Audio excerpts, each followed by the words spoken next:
shoot the extra runners and shit. And I was like, Mom, I'm gonna do it. Like, I'm not gonna leave them there. And she goes, you're not doing it fast enough. I go, I'm gonna do it as soon as I can. Like, there's a lot of elements you don't understand because you just don't play.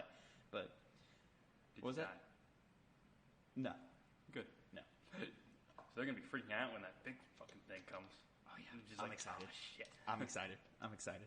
And how'd they feel about Jesse's death? It shook him. Mm-hmm. Stevie had a crazier reaction to Jesse than she did to Joel. Oh, really? I think it's because it's so much more sudden, and Joel's you can kind of see coming a little bit. Mm-hmm, right. But yeah, we burst through that door, and she goes, "Oh fuck!" And then Stevie was mad when we switched characters. She was not having it. She was like, "No, I don't give a fuck about this bitch's backstory." And I'm just sitting there like smiling to myself because she doesn't realize we're spending the next half of the game with me. And I'm like, well, hopefully you do. And there was like a moment where she's like, "All right, I need a bathroom break," and I was like, "Okay, cool." And Mom was like, or me and Mom were talking about it, and she goes, "Yeah, Stevie is not on board." And I said, "Oh, these next 10 hours might be a little rough." And I hear Stevie from the bathroom, 10 hours. But yeah, they seem to be enjoying it so far. Good. I'm excited to get back to the hospital. Well, should we start the show? I think we should. All right, what's poppin', everybody? Welcome back to the Two Penny Gamescast. I'm your host, Tavin Bothell, here with my good friend and co-host, Connor Elliott. Say hi to the people, Connor. Hey, guys. How are you doing? How you doing? So here we are again, bringing our weekly 2 pennies, our weekly 2 cents on the happenings of the gaming industry, the new news that you need to know about. This week, my first penny, I want to start with talking about Halo again. Mm-hmm. Yeah, it's kind of. I feel like up until the release of Halo Infinite, Halo 5 is a different game. Yeah. We're going to be talking about Halo a lot because new news keeps coming out. It's Halo season, everybody. Let's start off with the Halo devs over at 343 responding to graphical criticisms, the possibility of a multiplayer beta, and microtransactions in Halo Infinite. This is from Adam Bankhurst from IGN. Halo Infinite developer 343 Industries has addressed some of the biggest concerns following its Xbox Game Showcase reveal, including graphics, if there will be a multiplayer beta, and how the game will handle transactions. These answers to these questions are more were discussed on Halo Waypoint, and 343 came right out and acknowledged the feedback, both good and bad. That followed Halo Infinite's campaign gameplay reveal, beginning with the graphics. Community manager John Junziak, I'm so pronouncing that name wrong, it's European of some sort, explained that there are, quote, 2 key areas being debated around the community: overall art style and visual fidelity. Based on our learnings from Halo 4, Halo 5, and Halo Wars 2, along with the strong community feedback, we decided to shift back towards the legacy aesthetics that were defined by the original trilogy. With Halo Infinite, we're returning to a more classic art style, which was a key message going back to the very first reveal that garnered enthusiastic and positive responses. This translates to a more vibrant palette, cleaner models, and objects with less noise, though it doesn't mean less details. While we appreciate this may not be everyone's personal preference, we stand by this decision and are happy to see it resonating with so many fans around the world. The second theme being discussed involves visual fidelity. Negative feedback in this area includes comments around characters and objects appearing flat, simplistic, and plastic-like. Lighting feeling dull and flat, and object popping. We've read your comments. We've seen the homemade examples of retouched content. And yes, we've heard the Digital Foundry assessments. In many ways, we are in agreement here. We do have work to address. We do have work to do to address some of these areas and raise the level of fidelity and overall presentation for the final game. The build used to run the campaign demo was work in progress from several weeks ago, with a variety of graphical elements and game systems still being finished and polished. While some of the feedback was expected and speaks to areas already in progress, other aspects of the feedback have brought new opportunities and considerations to light that the team is taking very seriously and working to assess. The article then goes on to talk about the multiplayer beta, which was said to have been impacted in large due to the challenges of working from home during COVID-19. So 343 is no longer sure the beta is still happening, but is hoping to, quote, have an opportunity for broader hands-on before release.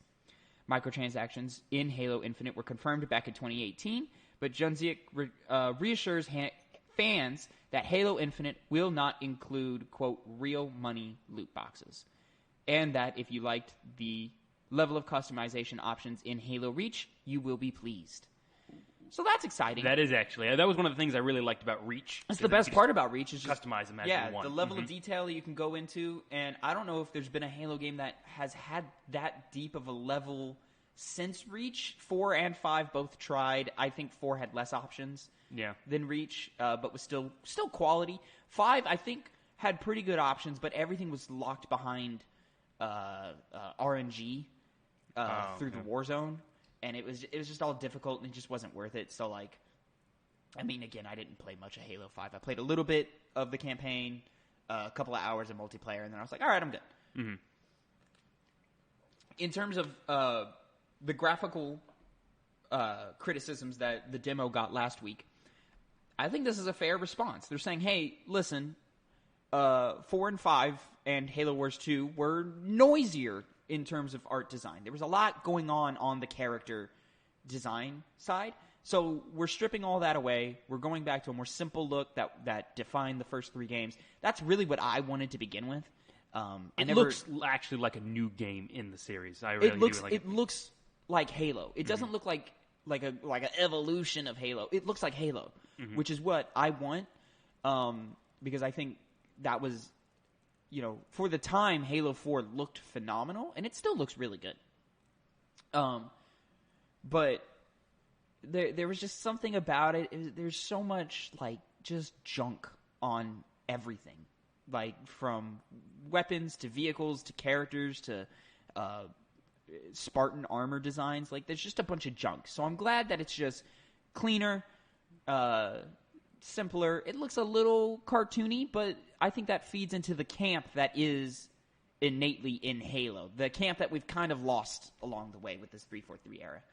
That is true, but I am afraid that the stories are going to become a lot more serious and more character-based. I mean, they've said that in terms of characters, they're going to have a lot more complexity there.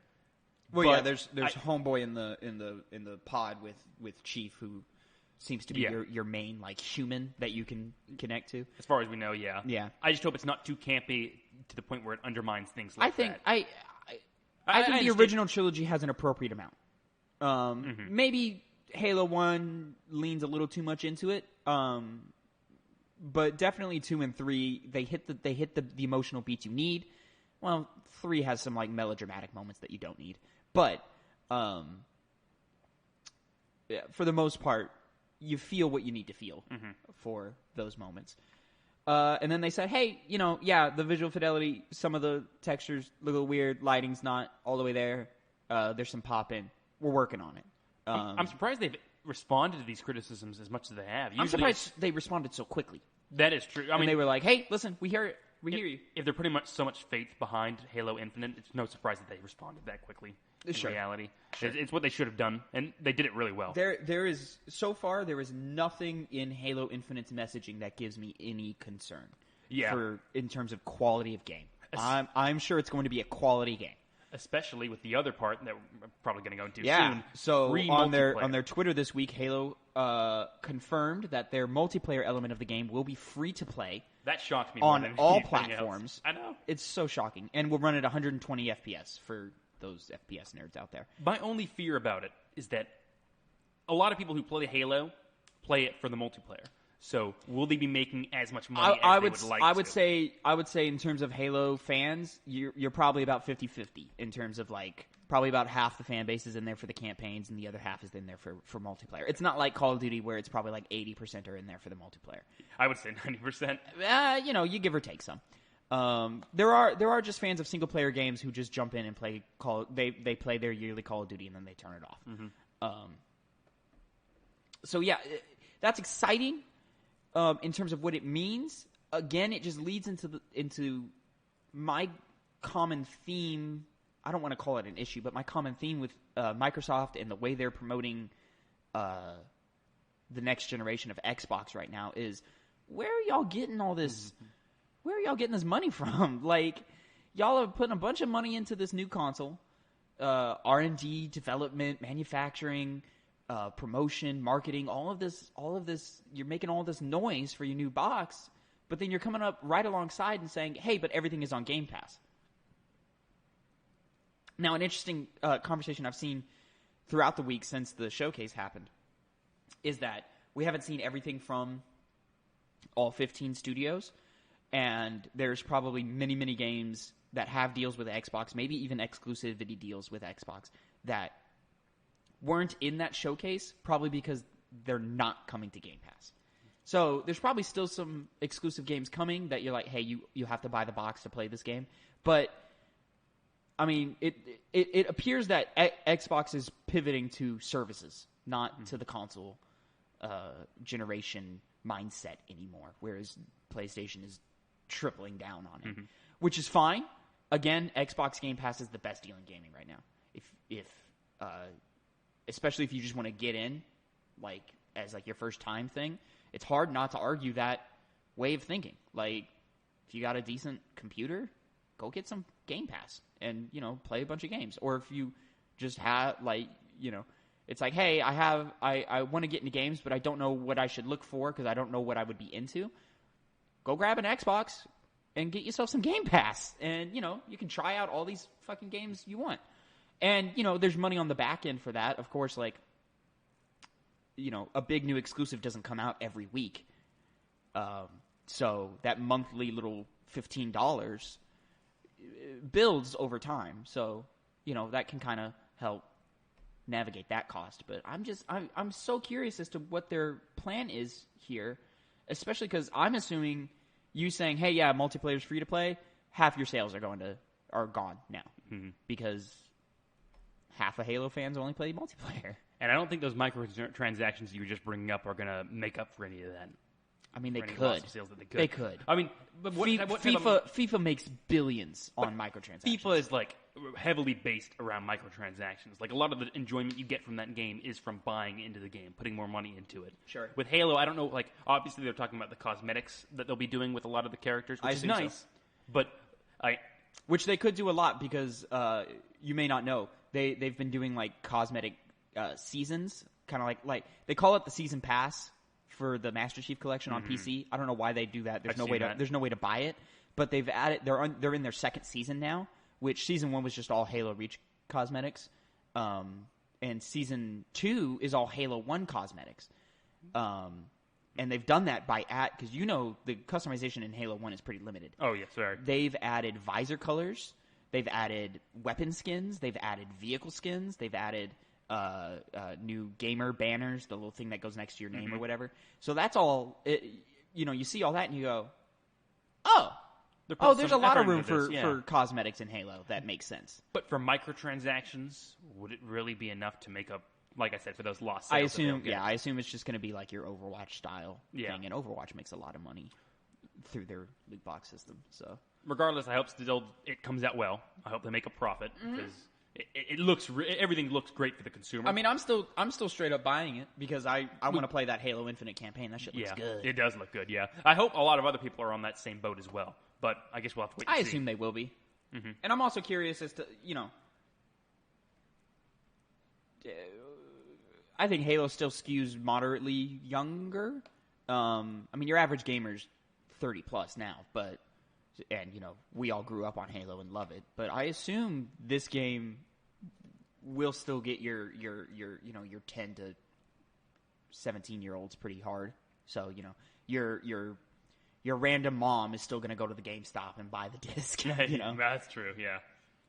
But yeah, you got anything else to add on Halo Infinite? I think that's about it for me. Yeah, we covered a lot of it last time, so I think there's not much. So not a lot of crazy news on Halo, but just some little updates and interesting things that the multiplayer being the most fascinating choice. So let's go ahead and jump in. I'm going to jump in with my second penny. I'm going to drop my second penny on you real quick. Splinter Cell, Netflix animated series in the works with John Wick creator. This is from Jim Vidijvoda from IGN. Ubisoft and Netflix are partnering for an animated series adapting the Splinter Cell video game franchise. Derek Kolstad, the writer behind the John Wick movies, will write and executive produce the series. According to Variety, Splinter Cell has received a 2-season, 16-episode order from Netflix. Splinter Cell has long been in development as a film feature set to star Tom Hardy, but the trade says that project is currently considered inactive. The stealth game franchise, which spawns 7 games as well as novels, follows Black Ops agent Sam Fisher. He has been voiced by both Michael Ironside and Eric Johnson in the games. Connor, what do you think about this? I'm excited. I mean, I've been a big fan of the recent anime shows of games like Castlevania. Yeah, So- Castlevania was great. I mean, Netflix is no stranger to Amazing, video game content. With Castlevania and Witcher, Witcher 3. they've had a Devil May Cry thing in the works for a while now. I haven't heard any update on that Neither have recently, I, but no. I assume it's just going to drop one day and we'll have it. Castlevania's phenomenal. It really is. One of the It's- best shows on Netflix. It's one of the best shows on Netflix. Witcher is really good. I always say Witcher scratched my Game of Thrones itch because when Game of Thrones failed me, Witcher came in. And it wasn't as good as Game of Thrones when Game of Thrones was in its prime, but it was good enough to be like, this is the fantasy, like, political intrigue shit. Dark that fantasy, It's cool doing shit. enough. It's doing enough to where I was just satisfied. So, and also, are you a fan of John Wick? I've loved the movies. They're very enjoyable. I love them in the sense that they're just fun action movies. Sure. But I'm really interested to see how that's going to have effects on the Splinter Cell animation because, you know, the fights in that were amazing. I assume the fights in Splinter Cell are going to be crazy. Yes. Well, my worry is how it's going to be animated. Because it could be like Castlevania and have this really nice 2D animation style that flows really well, but it could also be CGI. Because I think like Netflix I has think a done that a cell lot I think in a the cell past. shaded CGI looking thing. I think that would work best for Splinter you Cell. do think that would work best? Yeah, I don't think the 2D anime look would work for Splinter Cell. You need that 3D space. Mm-hmm. You know, especially in terms of like hiding the shadows and all the computer work that gets done in that series and stuff. I do admit it would be better if that's the route they went, but those things, when it comes to animation, can be kind of a hit or miss, whereas this 2D animation And they is a lot also more they safe. don't age very well. The 3D animated cell shaded shit. They don't. Like you can look at like old Spider-Man cartoons and stuff and be Mm-hmm. like, "Ooh." Granted, early 2000s. Now we're in 2020.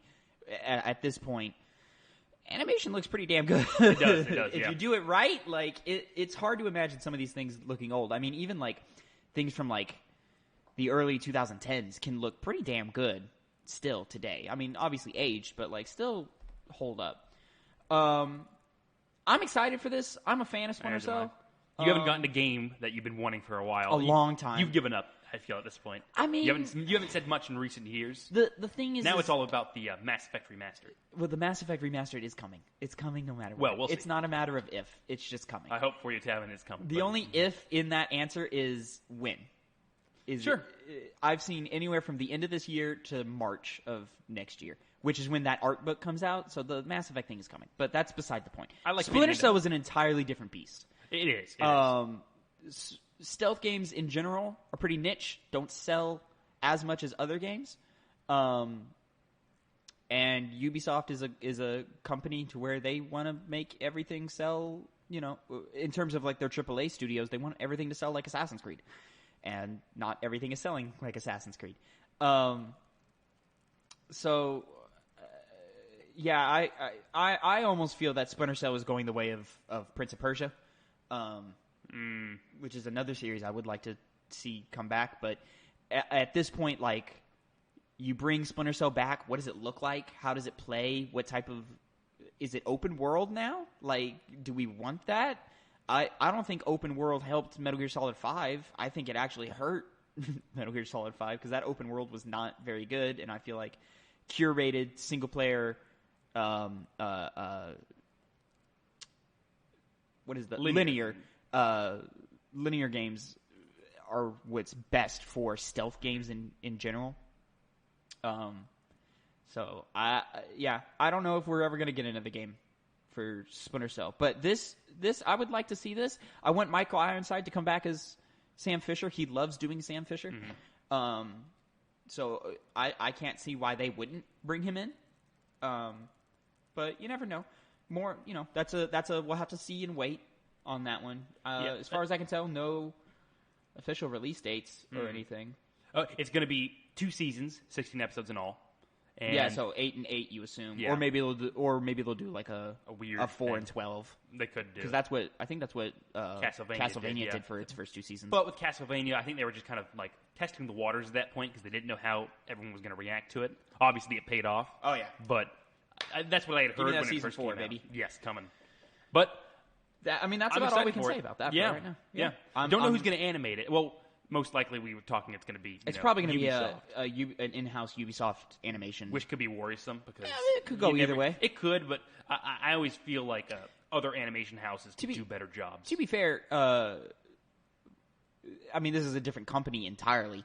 But for the Ratchet and Clank movie that came out years ago, the animation was done in-house by Sony, and that's criticisms of the movie aside, it looks pretty. Yeah. So there's that. But then again, Sony also does just make movies. Sony does so they may have more experience with that. To varying success. Remember the last Ubisoft movie that was made? Assassin's Creed? Yeah, I never saw it, but I didn't hear great things. Neither did I. It didn't look that great, so. But we'll see. We'll see. Mm-hmm. I think I'm more positive on that than negative on the possibilities of that. Do you want to just go ahead and jump into your first story? Yeah, my first penny is about the new Valorant hero. Valorant hero. Coming out pretty soon, August 4th. It's going to be a character named Killjoy. She's going to be a Sentinel, kind of similar to Cypher. For all you those that don't know, Sentinels usually lock down points in the game Valorant. Actually, I know that Valorant has kind of fallen off. I haven't seen as many people talk about it. Like, it still has a strong player base. We talked about this last week. It's fine. It's fine. I don't know, man. I don't see many people talking about it. It had a big start, and now it's kind of, It's gone fine. out of the main So here, view of people. let me jump in here with an article from The Verge by Andrew Webster. Killjoy is the latest character coming to Riot's team shooter Valorant, and she's a German hacker with what sounds like some useful skills. She has access to a turret and a nanoswarm grenade that should shake up the game's meta. The most important part, though, is that she has some adorable robot friends that join her in battle. These include a cute alarm bot that hunts down enemies and explodes once it gets close enough, and the stealth drone, a rolling machine on wheels with a surprisingly expressive face. Just look at its mechanical ears perking up in the concept art below. Even the turret is charming. It reminds me of a friendlier version of the Mousers from TMNT. So yeah, she's got like all these little robots and stuff. She sets down turrets. She's got like little tripwire grenades or something, it looks like. A lot of hope for this character. I think she looks fun. Mm-hmm.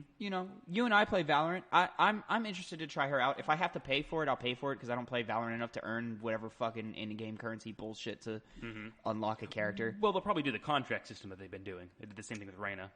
Just start a contract. Yeah, and but then you still have to. progress it over the you time. still have to. You unlock it, but you only get to a certain point, don't you? And then once you get you only get the first 2 characters free, and then from there you have to either pay or maybe do like some in-game currency. Don't you? No. You what you do is that you just choose a character. Yeah. You assign a contract. Yeah. And then you play missions, gaining XP, Yeah. and eventually you get that character. Are you sure? Yes, that's how it works. And then you can go past the first that 2? point. Yeah, past the first one. The first 2 you get just by clicking, I want this character, and you get it. Well, you have to get some XP to get them. Oh, I don't remember doing that. Well, you don't remember things well. I think you have it confused, but I don't really care.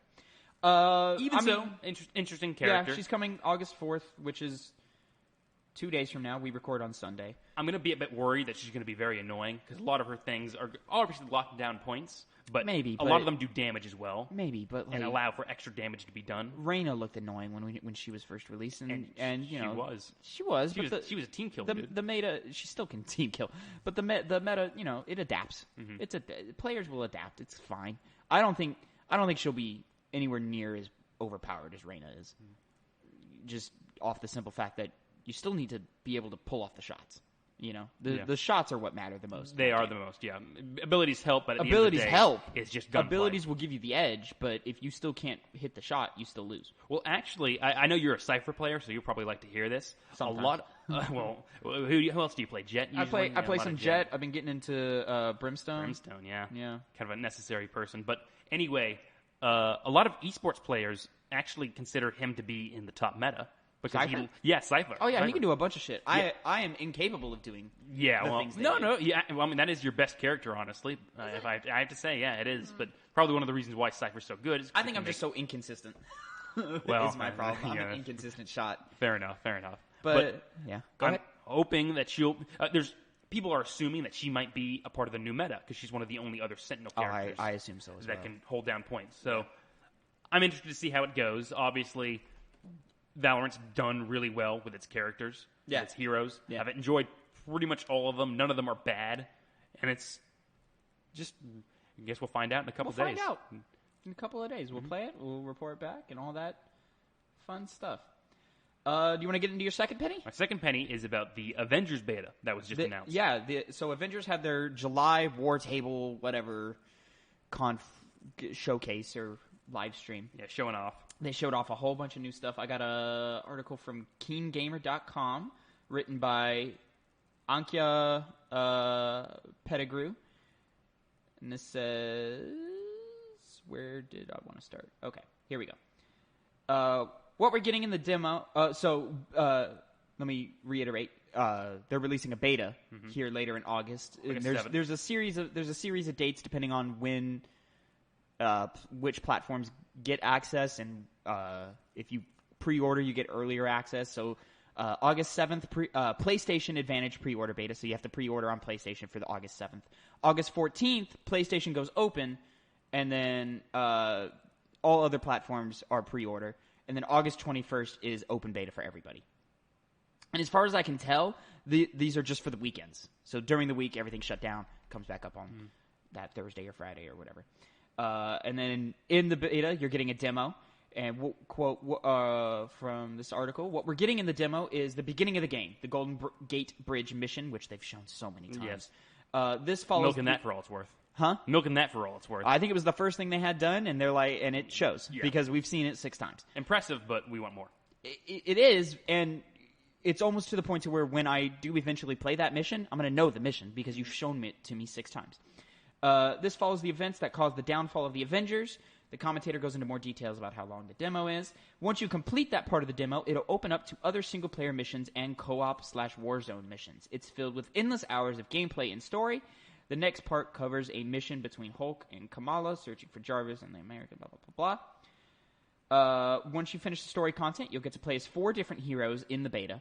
Iron Man, Kamala Khan, a.k.a. Miss Marvel, Black Widow, and Hulk. On the in-game war table, you'll be able to access 4-player co-op. There are 3 different types of missions available: harm rooms, war zones, and drop zones. Holographic augmented reality machine rooms, or harm rooms for short, are training simulators that take place in virtual spaces. You and 3 other players get to fight wave of holographic enemies as the difficulty slowly ramps up. If you want to go solo, duo, or trio, that's okay too. You'll even get a special nameplate once the full game releases showing you completed the beta.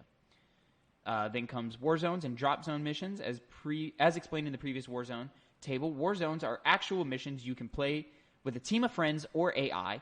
There will be 5 war zone missions to play during the beta, all containing different enemies, puzzles, and experience and points. Drop zones are more compact and focused missions. Usually these types of war zones have one objective to complete. There will be 5 drop zones available in the beta. Then they announced that Hawkeye will be the first post-release character. Yes, DLC. And then they showed, I think, 4 or 5 like little icons, and then they only really revealed Hawkeye. Ant-Man was in a previous trailer, like from E3, so I assume we're also getting Ant-Man. I don't know. Interesting choice. That's gonna be weird to put into that game. Yeah, I think it'll be cool, growing, shrinking. Yeah. being neat. Hawkeye, the cinematic looked cool, and based off the gameplay, I can imagine pretty well how he would fit into all of this. And he's also being joined by a new unnamed villain. We don't know who it is yet, which is one of the things I'm really interested in. Hawkeye is? Hawkeye is, yes. Oh, I missed this. Yeah. It was just, not really even worth mentioning that much because we don't really know who it is. It's like such they Such just a small threw thing, a random line in there to be like, and Yeah. more content. Okay. I don't know what they're going to do with the main villain. I'm interested to see it because there's so many people you can choose from. MODOK, whatever his name is. He's a big baddie in the Marvel universe. And we've seen Taskmaster, but Yeah, I assume he'll be like the I persistent assume bad guy. he'll be like the first like guy you fight, or maybe he'll be like a reoccurring villain or something. Like it'll be like it'll be like the spider tank in fucking Destiny or whatever. Where you just learn how to fight that. But yeah, I think this was Avengers' best showing yet. The gameplay looked more polished than it's ever been. The visuals looked pretty damn good. The content in this beta looks substantial in terms of like getting a full idea of what this game is going to be. That can make or break the game depending on who plays it. Yeah, it's so expansive. It seems like that's what we're going to be getting with the final product. It looks like they were smart about creating this game and saying, hey, we need to focus on post-launch content in terms of we need a plan for post-launch content to keep players in. I think Destiny 2 kind of dropped the ball on that. They've since picked it back up and are sprinting, with it. But like we dropped off from that, definitely. Yeah. Oh, yeah. Because, and I'd like to get back to Destiny 2 because Bungie knows how to make shooters really well. But, focusing on Avengers here, I've got a partial bias just because it's Marvel superheroes, and I love Marvel superheroes. I love comic book shit. Infamous is one of my favorite video games just because it has that whole comic book superhero vibe. But I have to say, this looks like it's gonna be a pretty good looter shooter-esque game. Will it be the best? I don't know. Probably not. But just because of how varied each character has to play, I assume the level of quality will just drop overall. But it still looks like a solid 7 to me. Yeah. I'm pretty nihilistic when it comes to, I guess that's the right word to use. When it comes big words now. Big words. I'm a smart boy. I'm a journalist after all. But I'm not a big fan of the Marvel universe. I'm not. Sure. It's a little bit too I don't want to say mainstream, but too commercial for me. Mainstream. Commercial. That's a better word to use. Sure. So not really caring that it's Avengers and looking at the game from just like, oh, it's a game that looks fun. It's interesting. I paid attention to the Golden Gate Bridge gameplay that was shown a while back. Yeah. And that was interesting to me. I like how they switch between the characters. This just kind of cements that it looks like a fun game. Yeah. It does. The classic bullet sponge type stuff. I think that works really well with superheroes. Whacking tons of bad guys. Yeah, just hitting a bunch of guys up. There's characters I want to play. There's characters I don't want to play.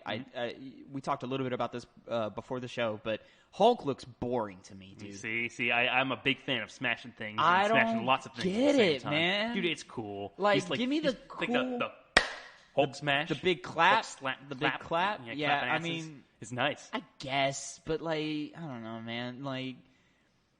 Just compared to the sleekness of Iron Man or Black Widow. I mean, it's sleek. Yeah, Black Widow seems like she's in the movies, out of place among all these Titans. It just doesn't look like. I guess she's always out of place, but I think that's because tonally her character is so much darker than everybody else. Everybody else is all colorful and shit, and she's like her comics are hardcore. There's assassination. I mean, she's shooting motherfuckers in the face, straight up. It's like her and Elektra are just. Dark. They're dark. Her, Elektra, and Punisher live in that realm of we are some of the darker characters in this universe. What are the chances Punisher could be in this game? It's pretty low, right? Pretty low. It would be cool. Pretty low. I saw a rumor that maybe Spider-Man is coming. You're hoping for that one. Well, I'm hoping for it, but my concern about it is that it would be exclusive to PlayStation. That seems weird to me. I don't like it. I don't know if that'd be the case. If that is the case, they shouldn't do it. They shouldn't do it. Even if I was going to play this game on PlayStation, which I'm thinking about playing it on PC. Oh, that's a far cry from what you've been like in the past. I mean, mostly my entertainment on PlayStation is either due to wanting a narrative, which they offer, which PlayStation offers in spades, or wanting trophies. And I don't give a fuck about trophies for looter shooters. I guess I'm about to start playing Borderlands 3 with my buddy Phil because fuck it. Damn, Borderlands 3, huh? Going back to that. Yeah, it's good. It's a good game. I don't know what you heard. I'm surprised. I didn't think you'd go back to it. I mean, we keep saying it. Who knows if we'll ever do it. We just keep picking up that Halo, man. It gets hard to put down, isn't it? It's so good. But yeah, for Avengers, I'm interested. I'm probably gonna play it. I'm gonna jump in on this beta in probably the 21st is probably when I'm gonna jump in, and hopefully we'll be able to bring you our thoughts on that as well. But we'll bring the thoughts. My only concern is I hope it's not like Anthem, where I jumped into the Anthem beta. And that game did just not. The shooting in that game did not work for me at all. Yeah, because it's it does that third person Gears of War shit where you're shooting enemies and they don't flinch, so you're just sinking bullets into them until they fall down. I hate that. Like, let me know my bullets are doing something.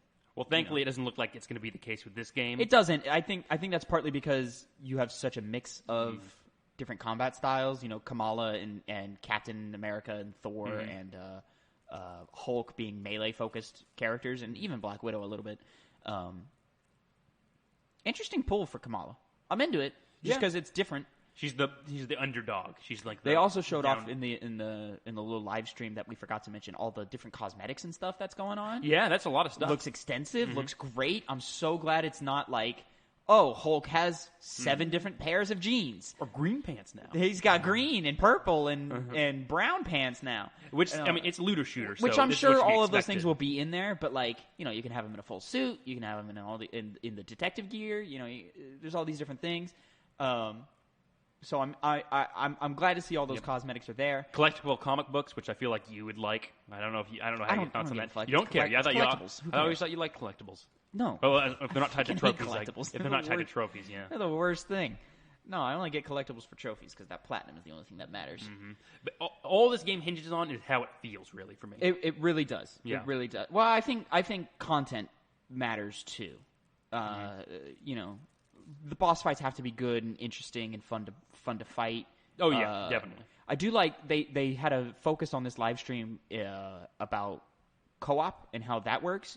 So you can jump in solo and 3 other AI heroes will be there with you, and your AI heroes will level up as well. Yeah. So you're not like just making all. Say if you were like maining Iron Man, and then like Hulk, Thor, and Black Widow join you.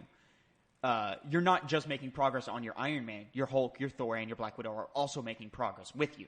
So if you ever join a group and someone wants to play Iron Man, you are not, you know, screwed into a low-level character, or like you can, you know, you're not stuck with a character that's like so crazy above high that you have no interest in playing other characters. Like everyone is leveling up, you know, somewhat at the same rate. You know, there's some progress going around with all your heroes there. Or if you just jump in with friends, it's just the character you're playing that makes. But that allows for so much. You can play, because part of my problem with Destiny and Division and shit like those games is you need friends to play with. You need a squad. Yeah, you know, this game is important for that. And you know, looter shooters in general are pretty important for that. This one, it's saying, hey, we understand your squad can't always get together at the same time. We got you. Yeah, like you can still play our game solo if you want. Really, really appreciate that. It looks really nice. I like it. Connor, I think that's about it for the news. I think that is. I think that is it. So, what you been playing? Well, you know what I've been playing. That's probably what I know you've been playing as well. Continuing that Ghost of Tsushima. Ghost of Tsushima. How far in are you? I'm on Act 2 now. As am I. Act 2. I'm not far into Act 2. Maybe about 45 minutes. So I'm probably farther than you are. Probably. What was the last mission you did? Spoilers, obviously. I don't even know if we don't need to do spoilers. I don't even know if I've done a main story mission in Act 2 yet. So yeah, I am far. I've done because 2. they keep unlocking stuff in the first zone. So I keep going back.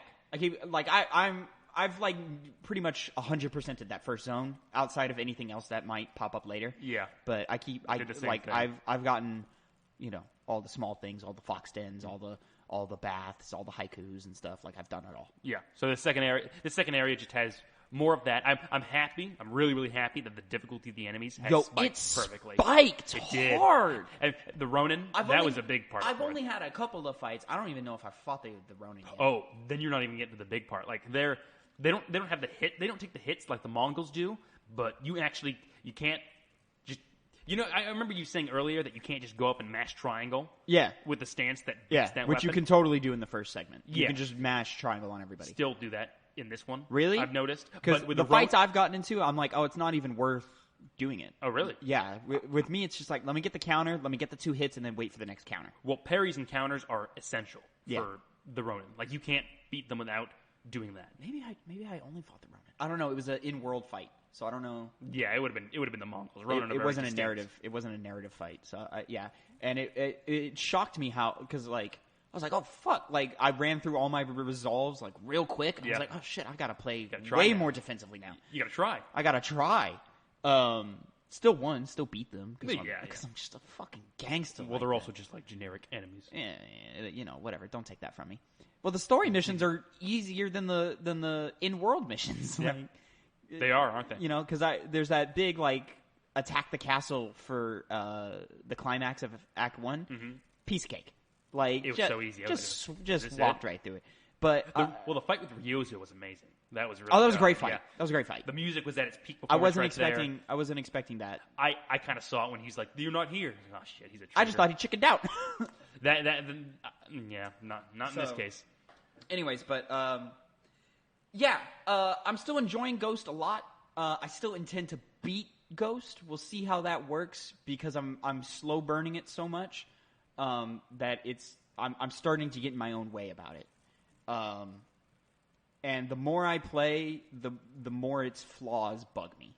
Really? You did mention that to me a while ago. The control, like in terms of how Jin moves and how he fights, are not as finite as I think they should be.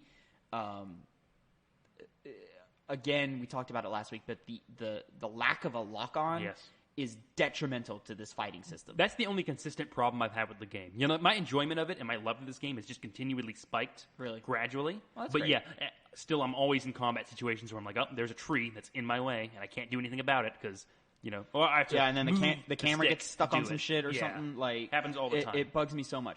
I think the climbing, like climbing mountains and shit, that this is might true, be actually, yeah. one of the worst climbing mechanics I've ever seen in video games, which Worse. blows my mind because these are the same guys who made Sly Cooper and Infamous. How do you get... Nah, they did make some good climbing games. the climbing in Infamous isn't phenomenal. It's traversal. It's pretty much just like go to the wall and press X. But how is this so much worse? It's terrible. It sucks. And then I keep having these smaller issues that isn't fair. I don't think it's fair to hold the game to this standard, but these side quests are not interesting. No. At all. Well, the tales are interesting. The tales are interesting, but those aren't side quests. No. Well, they are, but they like... They're side quests, but not they're- important side quests. Like they're like optional main quests. Like you should do them. Like yeah, you you're doing absolutely a need detriment to do them. yourself if you're not doing them. Yeah, and it's just like, but like the like random like talk to this random villager. Mm-hmm. Oh, hey, my husband died. Go kill these bandits. Okay. Oh, and then I come back. Okay, we're done. What? Witcher 3 came out 5 years ago. What is this bullshit? Like, It almost would be better if they just didn't have it. exactly. Yeah. And I've also got an issue with how much side content is in the game. This is a super nitpick, like, whatever. But, like, there's too many small things. Too many small things. Get me back to the story. I don't think there's too many small things overall, with the exception of fox dens. Like, I've gotten all my charms, and now the game's still putting that in front of my face, the fox dens, but it has no value there. You've unlocked all your charms? Oh, yeah. It was Oh, easy. shit. Yeah, I've got one left to unlock. Yeah, so easy. It was so easy, I kept running Fox Den. And it's gotten to a point where it gives you special charms after you complete them. Are all the side things as dense in Act 2 as they are in Act 1? Side things is in just random As side in, like, the quests. fox dens and the shrines and all this collectible shit? Not as dense, no. It's in there, but it's not as dense. Because it's super dense in the first act. There's so much. It seems like that one, it really promotes you getting as much as you can in terms of character. Well, I think they want you to level up as much as possible Yeah. because when that difficulty spike hits, you need it. Yeah. Because we were even talking last week about how maybe the game got too easy too quick.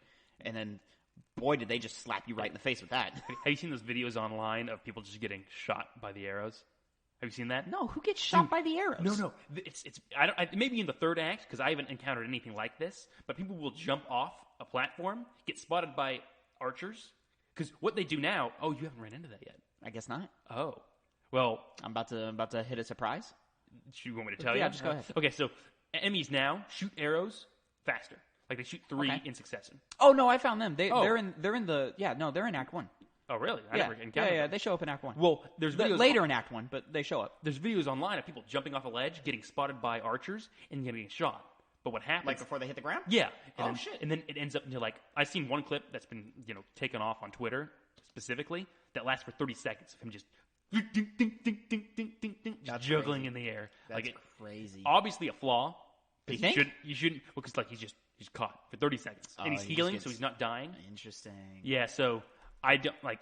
It's fun to watch, but Interesting. that I think Did is you an notice? indication of the spike I noticed. of difficulty. I noticed this last week. If you go into your settings, there's a 4th difficulty setting that's harder than hard. Wait, there is? Yeah. What is it? I don't know. It's extreme or something, like something along those lines. Because it's normal, easy, normal, hard.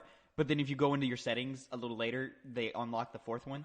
That's kind of a weird way. It's to do really things, weird. yeah. But you know why they did it?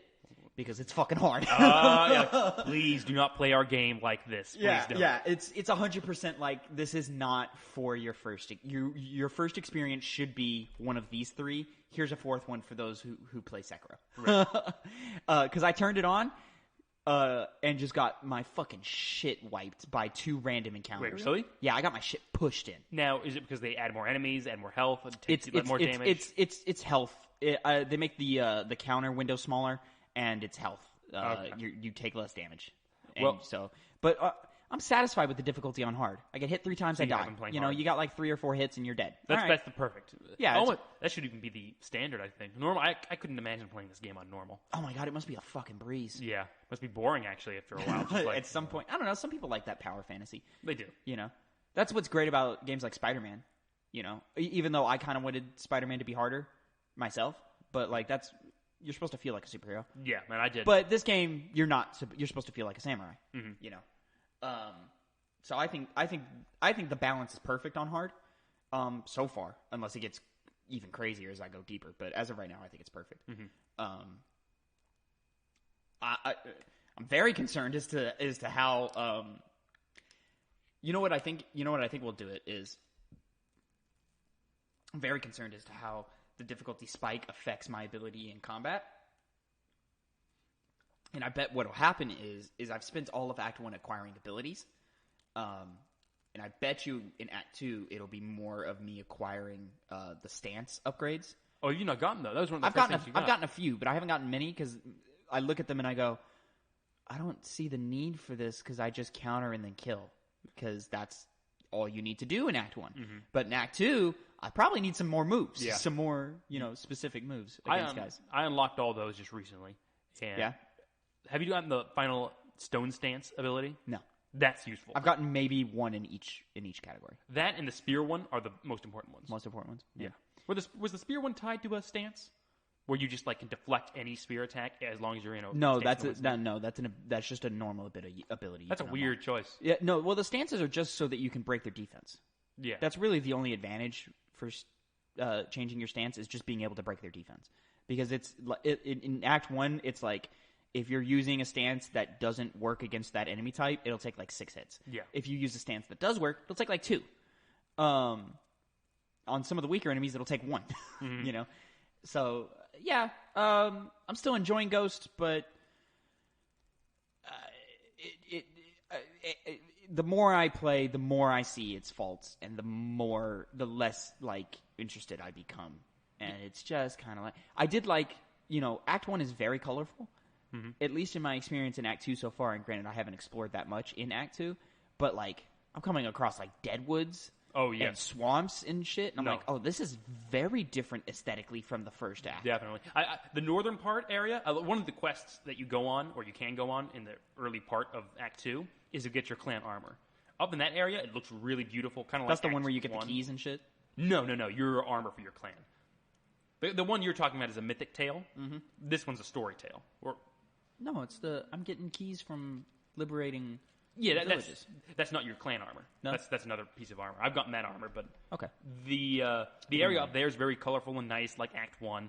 But then it is, as you describe it, it's just dead wood, marshes. Yeah. A lot more storms go on, Yeah. which is kind of like... And it's definitely the like point the is area where, like, narratively you can tell the Mongols have just gone through and just burned this whole... The first area, they were kinder. They were like, okay, Yeah. we're gonna kill you, but also do it to where we're trying to make you I assume join us. I assume the Mongols are also more in the midland than they are in the edges. I assume.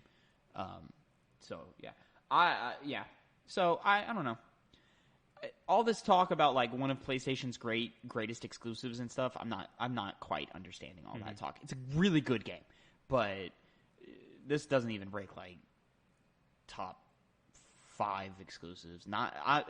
I'll be stressed to even be putting it in my top 10 in terms of just exclusives too, because I'm like, it's still a really good game, but it's like this isn't God of War. This isn't either Last of Us. This isn't Uncharted 4. Narratively, it isn't, but every other area it just kind of is. It's not even as good as Horizon Zero Dawn.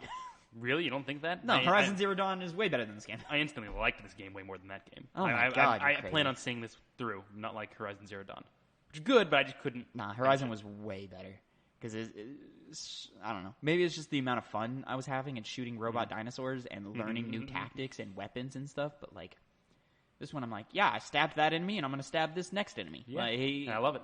You know, still a really good game. Once again, I like the and samurai I'm becoming more style. invested in the story as I continue. I'm surprised at that. I was as well. But I don't think it's because it's getting any better. I think it's just because I'm spending more time with it. You think so? Yeah, I still think it's probably just about as boring as it was in the beginning. I hate my uncle. Yeah, well, there's some. Yeah, there's some extrapolation. I mean, let's upon not get that. too spoilery. No, yeah. You know. Yeah. But that's all I've really been playing. Yeah, I've been playing Ghost and Halo and Last of Us with the Family, which we talked about in the top of the show. I haven't played Halo yet, actually, but Tell me, hopefully man, today. We need to play. We need to play. So, anyways, that's about it for Two Penny Podcast Episode 2, everybody. Looking about not even really an hour here. So really? we're gonna be all over the map in terms of length. See, I don't have the special laptop, so I can't see how far we're going. It's not that special. Yeah, so thank you so much for listening. This will be going up probably Mondays I'm going to try for 8 a.m. Mondays at 8 a.m. every week. We record on Sundays, and, as of right now, have a great week. Yes.